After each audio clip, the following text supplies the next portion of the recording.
दादा अमेरिकेला जाणार हे समजल्यावर सर्वांपेक्षा म्हणजे अगदी त्याच्यापेक्षा सुद्धा जास्त आनंद मला झाला. का माहीत आहे? मला आता त्याचे जुने कपडे, बूट वापरावे लागणार नाहीत या कल्पनेने. तोपर्यंत कायम मी त्याचे वापरून जुने झालेले कपडे, बूट आणि पुस्तकेसुद्धा वापरत होतो. फक्त दिवाळीला आई मला कपडे घे, जुन्या वस्तू वापरणे मला नकोसे होई त्याबद्दल मी तक्रारसुद्धा करत असे. आई कायम मी दादाच्या जुन्या वस्तू का वापरायच्या? बाळा, तो तुझ्याहून 2च वर्षांनी मोठा आहे. तुम्ही मुलं भराभर वाढता. 1 वर्ष वापरली की कपडे मला घट्ट होतात. मग त्याला नवीन कपडे शिवून आधीच कपडे मी स्वच्छ धुवून ठेवते. ते नव्यासारखेच असतात. मग वापरायला काय हरकत आहे? बुटांचंही तसंच आहे ना? पुस्तकं म्हणशील तर अभ्यासक्रम बदलला नाही तर तीच पुस्तकं तुला उपयोगी पडतात. बायडिंग करून किंवा छान कवर घालून देते की नाही तुला? उगाच कशाला पैसे खर्च करायचे? शहाणा आहे ना माझा सोन्या? तुलासुद्धा घेऊ नवीन वस्तू. असेच मधाचे बोट लावून आई मला नेहमी गप्प करीत असे. मला कधीच नवीन वस्तू वापरायला मिळाल्या नाहीत. शाळेच्या पहिल्या दिवशी इतरांचे नवे कोरे युनिफॉर्म, नवी कोरी पुस्तके, त्यांचा निराळा गंध यांनी मी हरखून जाई. आतल्या आत हिरमुसला होई. मला त्यांचा हेवा वाटे. या आनंदापासून मी कायमचा वंचित राहणार ही बोध सलत राही. जुनी पुस्तकं वापरण्याचा मला इतका वीट आला होता की SSC झाल्यावर मी सायन्सला ॲडमिशन घेतलं. कारण त्या वर्षी दादा 12वी कॉमर्सला होता. 11वी सायन्सला मला प्रथमच नवी पुस्तकं वापरण्यास मिळाली. परंतु तिथेही माझे नशीब आडवे आले. केमिस्ट्री प्रॅक्टिकलला मला चक्कर येऊन लागली. अंगावर पुळर उठू लागली. घरगुती औषधांचा उपाय थकल्यावर बाबांनी मला डॉक्टरांकडे नेले. बाबासाहेब, याला केमिकल्स ॲलर्जी आहे. केमिस्ट्री प्रॅक्टिकल जमणार नाहीत त्याला. म्हणजे हा सायन्सला शिकू शकत नाही. बरोबर आहे तुमचं. आर्ट्सला स्कोप नाही या सबबीवर बाबांनी मला कॉमर्सला पाठवलं. पुण्याचे येरे माझ्या मागल्या. दादाची 11वीची पुस्तके, गाईड्स यांच्या सहाय्याने अभ्यास केला. लहान केल्याबद्दल निसर्गाला मी मनोमन दोष देऊ लागलो. दादा BCom झाल्यावर MBAला गेला. मी CAची कास धरली. मला वाटले चला जुन्याची यात्रा पुस्तकापुरतीच तरी संपली. कपडे आहेतच 5वीला पुजलेले. MBA झाल्यावर दादाला कॅम्पस इंटरव्ह्यूमध्ये एका विख्यात मल्टीनॅशनल कंपनीत नोकरी मिळाली. त्याच कंपनीने त्याला अमेरिकेला पाठवण्याचे ठरवले होते. त्याच्या जाण्याची मी सुद्धा उत्साहाने तयारी करत होतो. तो अमेरिकेला गेला. मी CA यशस्वीरित्या पास झालो. मला नोकरीचे वेध लागले. इंटरव्ह्यूसाठी बोलावणीसुद्धा येऊ लागली. आई, मला आता इंटरव्ह्यू जावं लागणार. नवीन कपडे शिवायचे म्हणतोय. आईने मला दादाचे कपाट उघडून दाखवले. कपड्यांची चळतच होती. हे बघ, तुझ्या दादाचे केवढे कपडे आहेत ते. बहुतेक तुझ्याचसाठी ठेवले असणार. 1-2दाच वापरले असावेत. सूटबूट आहेत. कोरे करकरीत असल्यासारखेच वाटतायत. तरी पण तुला पाहिजे असेल तर लॉन्ड्रीत देऊन आण. आईच्या बोलण्याचा मतेतार्थ मला कळाला. मनातल्या मनात मी कपाळावर हात मारला. दादा अमेरिकेला गेला तरी जुन्याचे लेणे माझ्यासाठी ठेवून गेला होता. पहिल्याच इंटरव्ह्यूमध्ये मी यशस्वी झालो. मला नोकरी मिळाली. आईने आनंद व्यक्त केला. बघितलंस, दादाच्या कपड्यांचा पायगुण. पहिल्या फटक्यात नोकरी मिळाली. आनंद होईल त्याला. एकतर जुन्या वस्तू वापराव्या लागतात त्याचे दुःख आणि वर आईचे तसे ताशेरे. म्हणजे माझ्या गुणवत्तेला मोलच नाही. आईचा दादाकडे असलेला कल माझ्या मनात सल धरू लागला होता. या जुन्याच्या चक्रव्यूहातून बाहेर पडण्याचा जोरकस प्रयत्न मी पहिल्या पगारातच केला. चांगले 4 कपड्याचे जोड शिवून घेतले. अमेरिकेत स्थिर स्थावर झाल्यावर दादाला मुली सांगून येऊ लागल्या. थोडक्यात वधू पित्यांच्या उडत्याच पडत होत्या. महिनाभराने तो भारतात हजर झाला. त्याला लग्न करूनच जायचे होते. आम्ही निवडलेल्या 4 मुलींमध्ये तसूभरही कमतरता नव्हती. तो स्वतः सर्वांना भेटला, त्यांच्याशी संवाद साधला आणि आपली वादगत वधू मुकर्रर केली. शर्मिला देशमुख. BCom झालेली शर्मिला आपल्या आईवडिलांची एकुलती एक मुलगी होती. श्री देशमुखांचा स्पेअर पार्टचा कारखाना होता. दिसायला अतिशय मोहक, वागण्यात शालीन अशी शर्मिला कोणाच्याही मनात भरण्यासारखीच होती. काय पक्या, तुला वहिनी पसंत आहे का?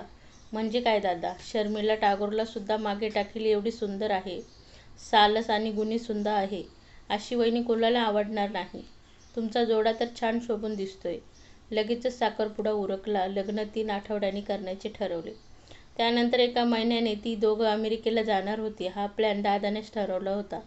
तो शर्मिलाच्या सहवासाचा एकही क्षण वाया घालवत नव्हता. दोघेही आपल्या प्रणयाच्या विश्वात मशगुल होते. सर्वत्र आनंदी आनंद भरून राहिला होता. खरेदीची रणधुमाळी दोन्ही घरी चालू झाली. त्याने मला जबरदस्तीने खरेदीला नेले आणि आश्चर्य म्हणजे स्वतःसारखा सूटसुद्धा माझ्यासाठी खरेदी केला. लग्नाच्या दिवशी सकाळी घालण्यासाठी शेरवानीचा सेटसुद्धा दोघांसाठी सारखाच खरेदी केला. दादा, लग्न तुझं आहे, माझ्यासाठी एवढा साज कशासाठी? तू सुद्धा लवकरच बोल्यावर चढशील की? त्यावेळी घाई नको, साहेबांचा खिसा चांगलाच गरम दिसतोय. पूर्ण तयारीनिशी आलोय. शर्मिला अमेरिकन डायमंडचा सेट तिकडूनच आणलाय. उद्या आईबाबांना सुद्धा खरेदीसाठी घेऊन जाणार आहे. माझे जुने कपडे वापरावे लागतात म्हणून कुरकुर करायचंच ना? चल, तुला खुश करून टाकतो. लग्नाच्या दिवशीचा धूमधडाका तर अवर्णनीय होता. शर्मिला सजून मांडवात आली आणि सर्व नजरा तिच्यावरच खिळल्या. तिच्या पप्पांनी म्हणजे बाबासाहेब देशमुखांनी काय दृष्ट लागेल इतक्या उत्कृष्टपणे साजरे केले. रोषणाई, मानपान, खाणेपिणे कुठेही कमी पडू दिले नाही. सगळीकडे आनंदाची लाटच लहरत होती. शर्मिलावर तर सगळेच खुश होते. आत्याने आईला सल्ला दिला, वहिनी, प्रसाद आणि प्रकाश अगदी रामलक्ष्मण प्रसादसाठी शर्मिला आणलीस तशी प्रकाशसाठी उर्मिला आण बरं का. मी तर मनोमन ठरवून टाकले की आपल्या पत्नीचं नाव उर्मिलाच ठेवायचे. शर्मिलाला मॅचिंग लग्नातील विधी चालू असताना दादा शर्मिलाच्या कानात कुजबुजत होता व ती सलज्ज प्रतिसाद देत होती. चेहऱ्यावरचे मधाळ स्मित हास्य तिच्या मोहकतेचे भर घालीत होते. दोघेजण अगदी मेड फॉर इच अदर वाटत होते. वरात आली आणि तिच्या आगमनाने घर अनोखं सुगंधाने भरून गेले. सर्व सोपस्कार व्यवस्थित पार पाडल्यावर नवदाम्पत्य बंगळुरूला मधुचंद्रासाठी रवाना झालं. 1 आठवड्याने ते येणार होते. त्यानंतर 2 आठवड्यांनी दोघे अमेरिकेला जाणार होते. दादाने सगळा कार्यक्रम आधीच ठरवला होता. शर्मिलाच्या आगमनाने आईला मुलगी मिळाल्याचा अपार आनंद झाला होता. पोरीने किती पटकन जीव लावला. 8 दिवसांसाठी गेली तर इतकं सुनं सुनं वाटतंय. कायमची गेली तर काय अवस्था होईल हो. फार लागवी पोर आहे, पण आपण तिला नाही ठेवू शकत. पोहोचल्याबरोबर लगेच दादाचा फोन आला. नंतरचे 2 दिवससुद्धा दोघेही फोनवर भरभरून बोलले. नंतर तो काळाकुट्ट दिवस उगवला. सुट्टीचा दिवस असल्यामुळे मी घरीच होतो. दुपारी 3च्या सुमारास माझा मोबाईल वाजला. हॅलो, मी शर्मिला. प्रकाश, एक भयंकर घटना घडली आहे. ती रडत रडत तुटक बोलत होती. घाबरल्यासारखी वाटत होती. माझाही थरकाप उडाला. शर्मिला, शांत हो, रडू नकोस. काय झालं ते सांग. दादा कसा आहे? तू कुठून बोलतेस? प्रसाद नाही आहे? ती जोरजोरात हुंदके देऊ लागले. तणाव आणि भीती यांनी माझा समतोल ढळला. मी अक्षरशः ओरडूनच विचारलं, नाही आहे म्हणजे नक्की झालंय तरी काय? प्लीज लवकर सांग. माझं टेन्शन वाढतंय. तू आधी रडणं थांबव. काहीतरी विचित्र परिस्थिती निर्माण झाल्याचे आईबाबाच्या लक्षात आले. ते कावरे-बावरे झाले. अरे, प्रसाद अमेरिकेला निघून गेला. काहीतरीच काय बोलतेस? तुला सोडून कसा गेला? तू जाऊ कसा दिलास? हे बघ, शांत हो. सगळं सविस्तर सांग. आपण मार्ग काढू. आम्ही सगळे आहोत ना तुझ्याबरोबर. काळजी करू नकोस. पण आम्हाला कळू दे काय झाले ते. मी येईन तिकडे. सावर स्वतःला आणि सांग सगळं. तिला जरासा धीर आला. प्रसाद कोडईकनालला जाण्याची तिकीटं काढण्यासाठी सकाळी 10 वाजता बाहेर पडला. 2 दिवस तिकडे राहून मुंबईला परतण्याचा प्रस्ताव त्याने मांडला. उशीर झाला तर जेवून घ्यायलाही सांगून गेला. 2 वाजेपर्यंत वाट पाहिली. मोबाईल स्विच ऑफ येतोय. आता जेवावं असा विचार करत असतानाच रूम बॉय एक लिफाफा घेऊन आला. मला वाटलं आत बिल असेल. उघडून पाहिलं तर मी अमेरिकेला परत जात आहे असं लिहून प्रसादने सही केली होती. माझ्यावर आभाळ कोसळलं. डोळ्यांसमोर काजळे चमकले. मी बेशुद्ध पडणार होते. कसंबसं बळ एकवटलं. नंतर माझ्या लक्षात आलं की माझे दागिनेसुद्धा नाहीसे झाले आहेत. रात्री कपाटात ठेवले होते. माझ्याकडे पर्समध्ये थोडेसे पैसे आहेत. अगदी असहाय केलीये मला. काय करू मी आता? आबांनासुद्धा काही कळवलं नाही. ती परत रडू लागली. मी सुद्धा परुता हादरून गेलो होतो. स्वतःला सावरून तिला धीर देणे आवश्यक होते. आबासाहेबांना कळवलं नाहीस ते योग्य केलंस. शर्मिला, तू धीर धर, रडू नकोस. तू एकटी नाही आहेस. आबासाहेबांना कसं कळवायचं ती मी बघतो. प्रसंग फारच कठीण आहे. आपण त्यातूनही मार्ग काढू. तू हॉटेलमध्येच थांब. उपाशी राहू नकोस. मी सर्वांशी बोलतो आणि तिकडे येतो. बहुतेक रात्रीपर्यंत येऊ शकेन. नाहीतर उद्या सकाळी नक्कीच. काळजी घे हां. ठेवतो फोन. आई-बाबांना सगळा वृत्तांत सांगितल्यावर बाबा तर शरमेने काळे ठिक्कर पडले. आई अक्षरशः धाय मोकलून रडू लागली. कुसंतांपेक्षा निसंतान बरं असं म्हणायची वेळ आणली नालायकाने, असे म्हणतच ती बेशुद्ध झाली. तिला आम्ही दोघांनी कसेबसे सावरले. मी त्यांना दागिन्याविषयी काहीच सांगितले नव्हते. मलाच लाजिरवाणे वाटत होते. आई बाबा, आबासाहेबांना काहीच माहीत नाही. आपणच त्यांना कळवलं पाहिजे. मी समक्षच जाऊन सांगतो. आम्ही येऊ का? नको बाबा, आईची येण्याची परिस्थिती नाही आहे आणि एकटं राहण्याची सुद्धा. तेव्हा मी एकटाच जातो. अवघड वाटतंय, पण हा दुर्धर प्रसंग मलाच निभावून न्यावा लागणार असं दिसतंय. मी दबकतच त्यांच्या घरात प्रवेश केला. या प्रकाशराव, शम्मू आणि प्रसाद केव्हा येतायत? नाही नाही, मी दुसऱ्याच कामासाठी आलो होतो. बोला ना, काही प्रॉब्लेम आहे का? हो हो, कठीण प्रॉब्लेम. दादा अमेरिकेला निघून गेला. काय? काल संध्याकाळी शम्मूचा फोन आला होता. काही बोलली नाही आणि असं अचानक ठरवलं? नाही, तो एकटाच गेला. आणि आमची शम्मू? मी त्यांना झालेला प्रकार सांगितला. त्यांनी जगदाग्नीचा अवतार धारण केला. ते रागाने थरथरत होते. मी भीतीने त्यांनासुद्धा दागिन्यांविषयी काही सांगितले नाही. हरामखोर साला, माझ्या एकुलत्या एका पोरीच्या आयुष्याची राख रांगोळी केली. समोर असता तर गोळी घालून ठारच केला असता. पण मी त्याला सोडणार नाही. त्यांना सावरण्यासाठी काकी पुढे आल्या. तुम्ही जरा शांत व्हा. आधी पाणी प्या बघू. प्रसंग आला आहे खरा, त्याला तोंड तर दिलं पाहिजे ना. प्रथम आपण शमूला सावरलं पाहिजे. काय प्रसंग गुदरला आहे माझ्या बाळावर. कुठे आहे ती? बंगळुरूलाच आहे, हॉटेलमध्ये. मी तिला आणायला जातो आहे. तसं मी तिला फोनवर सांगितलं आहे. नको, आम्ही दोघं जातो. तुम्ही आईबाबांजवळ थांबा. आपण शमूशी बोलूया का? मी शर्मिलाच्या मोबाईलवर फोन लावला. मी प्रकाश बोलतोय, आबासाहेबांच्या घरून. बरी आहेस ना तू? थांब, बोल त्यांच्याशी. शमू बेटा, रडू नकोस. धीर धर. त्याच्यावर धाय मोकलून रडायची वेळ आणतो की नाही बघ. आम्ही दोघं तुला आणायला तिकडे येतोय. शेवटच्या फ्लाईटने निघतो. काळजी घे. आता क्रोधाची जागा करुणेने घेतली होती. त्यांचे डोळे पाझरू लागले. काकी व्याकुळ होऊन त्यांना वरवर धीर देत होत्या. आई तर अंथरुणालाच खिळली होती. डोळ्यातील पाण्याला खीळ नव्हता. इतक्या जणांना दुःखाच्या खाईत लोटणाऱ्या उलट्या काळजाच्या माझ्या भावाची मला मनस्वी किळस आली. शर्मिलाला घेऊन आल्याने आबासाहेबांनी आम्हाला कळवले आणि ती तिघेही आमच्या घरी आली. शर्मिला, काय झालं हे बाळा? असे ओरडून आई पुन्हा बेशुद्ध झाली. बाबा केविलवाणे होऊन हात जोडू लागले. आबासाहेब, आम्ही तुमचे अनंत अपराधी आहोत. असला अवलक्षणी कार्टा जन्माला घातल्याची शरम वाटते मला. बाबासाहेब एव्हाना शांत झाले होते. काकी आणि शर्मिला आईची समजूत घालत होत्या. बाबासाहेब, आपल्या सर्वांचंच हे दुर्भाग्य आहे, पण तुम्ही नका अपराधी वाटून घेऊ. मी त्याला पाताळातून धुंडून काढील आणि शिक्षा देईन. प्रकाश, त्याला अमेरिकेत कॉन्टॅक्ट करण्याचा काही मार्ग आहे का? ऑफिसचा नाही, पण तो राहत असलेल्या अपार्टमेंटचा नंबर आहे माझ्याकडे. जरा बघतोस प्रयत्न करून. फोन लावला तर दादाने ते अपार्टमेंट 3 महिन्यापूर्वीच सोडल्याचे कळले.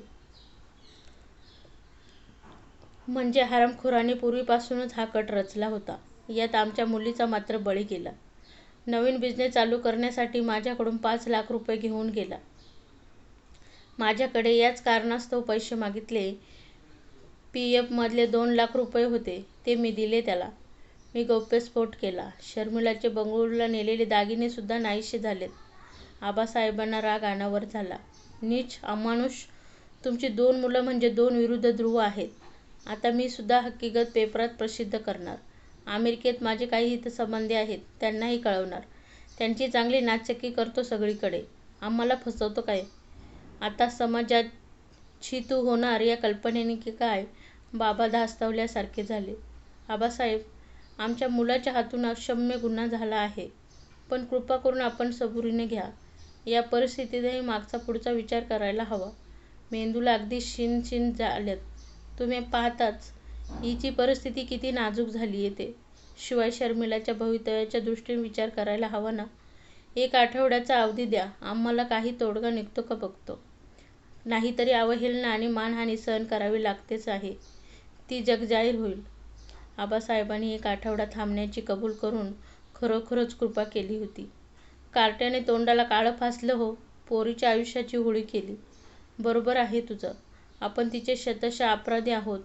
कधी न भरून येणारी जखम आहे ही. आबासाहेब भले माणूस आहेत म्हणून 1 आठवडा तरी थांबायला तयार झाले. आपणच सावरून समतोल विचार करून तिच्या कल्याणाचा मार्ग शोधला पाहिजे. तेव्हा तू जरा धीराने घे आणि काय सुचतंय ते बघ. आईला बाबांचे म्हणणे पटले. तिचा जीव शर्मिलासाठी तीळ तुटत होता. तिने विचाराला चालना दिली असावी, कारण ती बाबांच्या बरोबर चर्चा करू लागली. तपशील कळला नाही तरी दुसरा कोणाला कोणता मुद्दा यावेळी विचारात घेणे शक्यच नव्हते, हे मी जाणून होतो. आई पूर्ववत झाली आणि मला जरा हायसे वाटले. शर्मिलासुद्धा येऊन आईला भेटून गेली. आश्चर्य म्हणजे दोघींनीही मनावर कौतुकास्पद संयम ठेवला होता. एका संध्याकाळी मी ऑफिसमधून आलो तर आई-बाबा नुकते देशमुखांकडे जाऊन आल्याचे कळले. बाबा, आबासाहेबांनी बोलवलं होतं का? नाही रे, सहज भेटून आलो. ही फार दिवस त्या दोघांना भेटली नव्हती आणि शर्मिलालासुद्धा पाहावीशी वाटत होती. ठीक आहे ना सर्व? आहे तर ठीकच म्हणायचं, पण पुढचा विचार करणे आवश्यक आहे. आईने त्यांना थांबवलं. प्रकाश, आताच आलास ना, हातपाय धुवून घे, चहा टाकते, खाऊन घे. आईचे अचानक थांबवणे मला खटकले. चहा-पाणी झाले. आम्ही तिथे बोलत बसलो. मला जाणवत होते की आईला काहीतरी सांगायचे आहे, पण तिला अवघड वाटत आहे. फार अस्वस्थ वाटत होती. आई, काय झालं? काही सांगायचं आहे का? गोंधळलीस का? अगं सांग आता, का उगाच टेन्शन वाढवतेस? प्रकाश, म्हणजे आम्हाला वाटतंय म्हणून मी सुचवते, पण तू विचार कर हं. कसला विचार करू आणि सुचवतेस काय? माझ्याशी बोलताना अशी चाचरतेस कशाला? शेवटी धीर धरून बाबांनीच गौप्यस्फोट केला. प्रकाश, आम्हाला वाटतं तू शर्मिलाचा पत्नी म्हणून स्वीकार करावास. सर्वांगातून विजेचा प्रवाह जात असल्याचा भास मला झाला आणि मी जवळजवळ किंचाळलोच. कसे शक्य आहे? बहिणीप्रमाणे असणारी वहिनी आणि पत्नी? छे, मी कल्पनाच करू शकत नाही. तुम्ही असं सुचवता तरी कसं? प्रकाश बाळा, हे सुचवताना अगदी जीवावर येतंय. माहिती आहे की तुझ्या स्वतःच्या वैवाहिक जीवनाबद्दल काही कल्पना असतील. उच्च शिक्षित आणि पगारदार असल्यामुळे तुला सर्व गुणसंपन्न वधू मिळेलही. परंतु आपण शर्मिलेचा विचार करूया. काहीही अपराध नसताना तिच्या आयुष्याची पर्वड होणार आणि आपल्याला ती उघड्या डोळ्यांनी पाहावी लागणार. अर्थाअर्थी आपणच त्याला कारणीभूत आहोत ना. असलं अवलक्षणी कार्ट जन्माला येणं हे दुर्दैवच. परत ही हुंदके देऊन रडू लागले. आई, मला विचार करायला वेळ हवा. हेच बोलायला तुम्ही देशमुखांकडे गेला होता वाटतं. काय म्हणाले ते? आम्ही बोललो त्यांना. लगेच त्यांनी प्रतिक्रिया व्यक्त केली नाही. त्यांनाही विचार करायला वेळ लागेल ना. करतील ते फोन. तुझा विचार घ्यायला सांगितलंय त्यांनी. माझ्या पायाखालची जमीनच सरकली. वज्रघात होत असल्याची जाणीव झाली. मेंदू अगदी सुन्न झाला होता. आई, मी जरा मोकळ्या हवेवर फिरून येतो. अरे, अवेळी कशाला जातोस? लांबवरच्या बागेत फिरून आल्यावर किंचित हलके वाटले. मी येईपर्यंत आई-बाबा चिंतातूर होते. जेवणावर वासना नव्हतीच.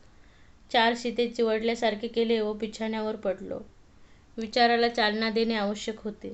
झोप येण्याचा प्रश्नच नव्हता. माझ्या वैवाहिक आयुष्याला सुरुवात होण्याआधीच चूड लागू पाहत होते. दादाचे जुने कपडे आणि पुस्तकं वापरणारा मी, आता त्याने त्यागलेली पत्नी. छे छे, शक्यच नाही ते. फेटाळूनच लावला पाहिजे हा प्रस्ताव. मेंदूला मुंग्या डसल्यासारखे वाटू लागले. परंतु मनचक्षूसमोर सतत डोळे गाळून अंथरुणावर खिळलेली आई, नामुष्कीच्या शरमेने अगतिक झालेले बाबा, जमदाग्नीचा अवतार धारण करणारे आबासाहेब, त्यांना सावरण्याचा प्रयत्न करणारी ती दुःखी माऊली काकी आणि आपल्या आयुष्याच्या वैराणा वाळवंटातील वाळूप्रमाणे शुष्क झालेली शर्मिला दिसू लागली. 10 डोळे आशाळभूत नजरेने माझ्या मागोवा घेत असल्याचा भास झाला. आपण उष्ट्या ताटाचा धनी होणार या कल्पनेने अंतःकरण पिळवटून निघाले. दादाचे ड्रॉइंग छान होते. शाळेत असताना तो उत्तम चित्रे काढीत असे, अगदी हुबेहूब. चित्र पुरे झाले की ते मित्रांना दाखवायला तो घेऊन जाई, सगळे सामान तसेच ठेवून. घर नीटनेटके ठेवण्यावर बाबांचा कटाक्ष. आई मला विनवणी करी. प्रकाश, राजा, आवरून ठेव रे ते सामान. ही आले आणि पसारा बघितलं तर उगाच चिडचिड करतील. बेसनाचे लाडू केले, देते तुला लगेच. आई, त्याला सामान जागेवर ठेवून जायला काय होतं? बेसनाच्या लाडवाची लालूच दाखवून तू मला काम करायला लावतेस. त्याने बिघडवायचं आणि मी निस्तारायचं, असा अलिखित नियम केलायस तू. आईचा तो अलिखित नियम माझा पाठपुरावा करीत होता. जीवनाच्या या टप्प्यावर त्याने केलेली अक्षम्य चूक मलाच निस्तरावी लागणार होती. निव्वळ तो माझा भाऊ होता म्हणून. अभावितपणे माझ्या तोंडून शब्द बाहेर पडले, बालपण नको रे बाबा. तर मित्रांनो, कहाणी कशी वाटली कमेंट्समध्ये नक्की सांगा आणि आवडल्यास लाईक करा, शेअर करा आणि महत्त्वाचं म्हणजे सबस्क्राईब नक्की करा. धन्यवाद.